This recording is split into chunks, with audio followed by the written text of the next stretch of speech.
আসসালামু আলাইকুম। কাজী agro farm থেকে আমি কাজী ইউসুফ।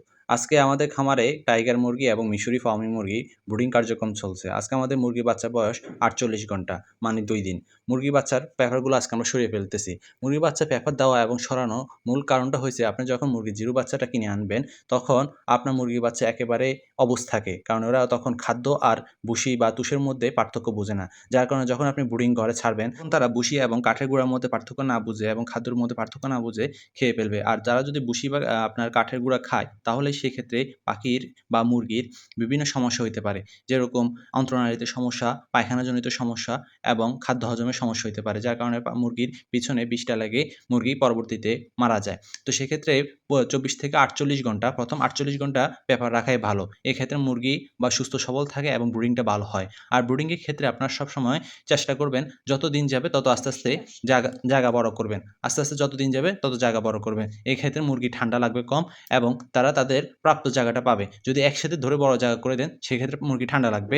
আবার যদি জায়গা ছোট রাখেন, সেক্ষেত্রে মুরগি গ্রোথ হবে না। তো মুরগির বাচ্চার তাপমাত্রা ব্রুডিং কালেই কন্ট্রোল করতে হয়। সেক্ষেত্রে যখন ৫ থেকে ৭ দিন তাপমাত্রাটা মেইনটেইন করতে হয়। আপনি ১ম থেকে ১ দিন থেকে ৩ দিন তাপমাত্রা রাখতে হবে ৩২ থেকে ৩৫ ডিগ্রি সেলসিয়াস।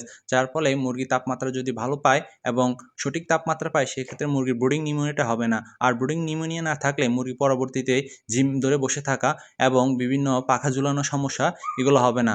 আপনারা তাপমাত্রা কন্ট্রোলের ক্ষেত্রে বা তাপমাত্রা দেওয়ার ক্ষেত্রে সেক্ষেত্রে লাল লাইট ইউজ করবেন। বাজারে অবশ্যই ব্রুডার পাওয়া যায়, এরকম দেখতে ব্রুডার পাওয়া যায়। সেই ব্রুডারগুলো এনে এভাবে ডিজিটাল মিটার ব্যবহার করলে সেখানে তাপমাত্রা দেখা যায়। দিনের বেলা ৩২ থেকে ৩৫ ডিগ্রি সেলসিয়াস তাপমাত্রা থাকলে হবে। ১ম ৩ দিন তাপমাত্রাটা আপনারা ৩২ থেকে ৩৫ রাখবেন। তারপর আস্তে, আস্তে যত দিন যাবে তত তাপমাত্রা কমিয়ে স্বাভাবিক তাপমাত্রায় নিয়ে আসবেন। তবে সে খেয়াল রাখবেন রাতের বেলা পর্দা ফেলে দিবেন। এক্ষেত্রে যাতে মুরগির বাচ্চা ঠান্ডা না লাগে। বাচ্চা পানি অবশ্যই কাঠের উপরে দিবেন। সেক্ষেত্রে আপনার মুরগির বাচ্চা পানিতে পড়বে না।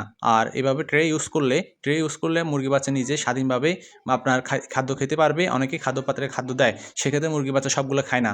আর এক্ষেত্রে তারা স্বাচ্ছন্দ্য বোধও করে না। যদি আপনি এভাবে ট্রেতে খাদ্য দেন, সেক্ষেত্রে তারা স্বাচ্ছন্দ্য বোধ করবে এবং ভালো থাকবে। ১ম ৭ থেকে ১০ দিন এভাবে ট্রেতে ইউজ করলেই ওরা আপনার স্বাধীনভাবে খাদ্য খায় এবং মূলত তারা স্বাচ্ছন্দ্য বোধ করে ট্রেতেই বেশি।